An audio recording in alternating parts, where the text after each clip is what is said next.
ওর এত বড় সাহস ও ফজল মেম্বারের বিরুদ্ধে কথা বলে। মেম্বার সাহেব আপনার বিরুদ্ধে কথা বলে ওর তো আজকে আমি যদি না মারছি আমার তো ভালো লাগবো না। ওর রক্ত দেয় আজকে গোসল করবো।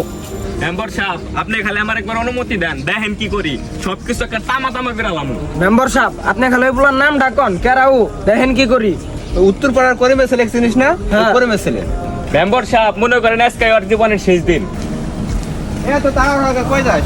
চাচা ওই যে 2 নাম্বার ওয়ার্ডের যে কাশেম মেম্বার আছে হ্যাঁ উনলা মারা গেছে, আমি এখন ওনেই যাইতেছি।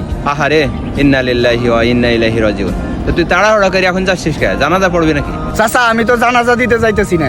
তো যাইতেছিস কে? হ্যাঁ এই যে ক্ষমতার দাপট দেখিয়া এই যে মানুষের জমি জমা দখল করে এই যে অর্থ সম্পদ করছে, এদিকে হ্যাঁ কবরে নিয়ে যাইতেছে কিনা আমি এটাই দেখবার যাইতেছি। মরামার সম্পর্কে এইসব কথা বলা ঠিক না। দেখা লাগবো হ্যাঁ আপনার মতো হেডওয়ালা মেম্বার আছিল, ক্ষমতার চোটে হ্যাঁ তো পা মাটিতে পড়তো না। তো তুই আমাকে কইতেছিস কে? উত্তর পাড়ার জমি নিয়ে হ্যাঁ আমাকে লোকে যে ক্ষমতাটা দেখাইছে, আমার বাপের আর ভাইয়ের লোক দিয়া মারাইছে। আমি এখন এটাই দেখবার যাই যে হ্যাঁ এই ক্ষমতা কই গেল। আমার বাপের আর ভাইয়ের যে মারাইছে লোক দিয়া, কোনো একজন লোক প্রতিবাদ করে নাই এর ক্ষমতার ভয়ে। শুনছি হ্যাঁ 2 পোলা, হ্যাঁ আমিও তাই শুনছি। একজনে মেম্বার হইব না কি হইব এটা নিয়ে পড়ে রইছে, আর একজনে আছে এর যে জমি জমা আছে এই জমি জমা গুলা কেমনে নিব।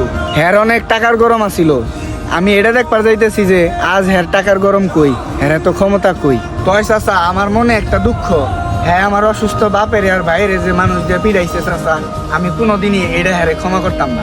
আমি এখন অনেক যাইতেছি, আপনারা যান। মেম্বার সাহেব তাহলে আর আমরা না খানে রইছি কে, আমাকে যে কামটা আছে ওই কামটাকে খতম করি নন।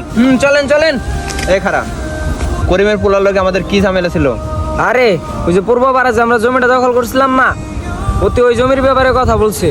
আজকের পর থেকে যত আকাম কুকাম করছি সব বন্ধ, আর ওই যে জায়গাটা আছে জায়গাটা দিয়ে দিস। তাইলে মেম্বার সাহেব ওই জমিটা কি আমরা দিয়ে দেবো?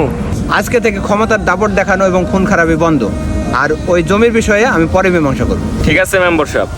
আপনি যা বলবেন তাই মেম্বার সাহেব। ক্ষমতার দাপটে মানুষকে কষ্ট দেওয়া সহজ, কিন্তু আল্লাহ তাআলার বিচার থেকে কেউ পালাতে পারে না। পবিত্র কোরআনে আল্লাহ তাআলা বলেন, নিশ্চয়ই আল্লাহ তাআলা অহংকারীদের পছন্দ করেন না।